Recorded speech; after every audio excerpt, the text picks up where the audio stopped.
My name's Don Rowlands. I live in Birdsville, and I'm a Wanganguru Yaliyandi elder and a leader for my people in Birdsville. We're here today at this special place, Naratala. In the foreground there is a humpy. It remains of a larger camp that was here, 100 years ago.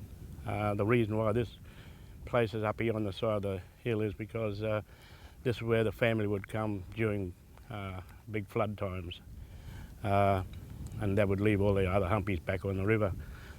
As a kid growing up around Birdsville, we used to visit up and down the river, hunting, fishing and playing and doing what kids do, and there were lots and lots of these humpies along the riverbank.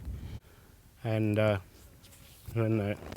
I noticed when the whitefellas came, they followed the trade routes all the way up from South Australia, Maori if you like, followed our trade routes. This is where the first roads were built, on those trade routes.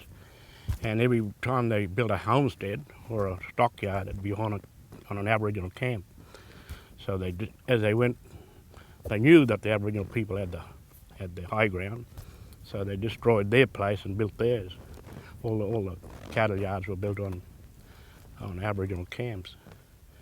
So right from the beginning, all our stuff was being destroyed, and all the significance of those places were destroyed. From our point of view, like, these places have got to remain intact for our stories to continue, and our stories are based on going from this place to the next. And there's a hill, if you like, that's got a special name that in our dream time, when we walk from here, the next thing we look for is this particular hill that looks like a goanna head.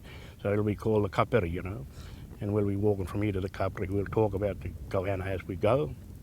But if you come along and grade that out, knock it over, then you lose that part of your trail.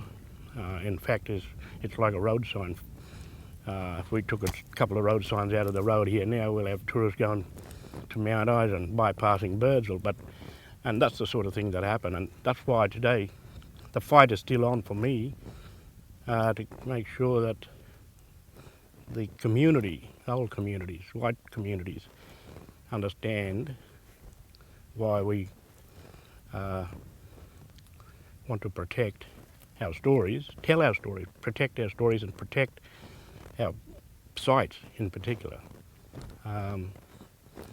Sometimes it's a tree, but it's still in that story. And when you walk into this place here, there's this tree in your head. It might look like that one over there. That's where you go. That's where you're there,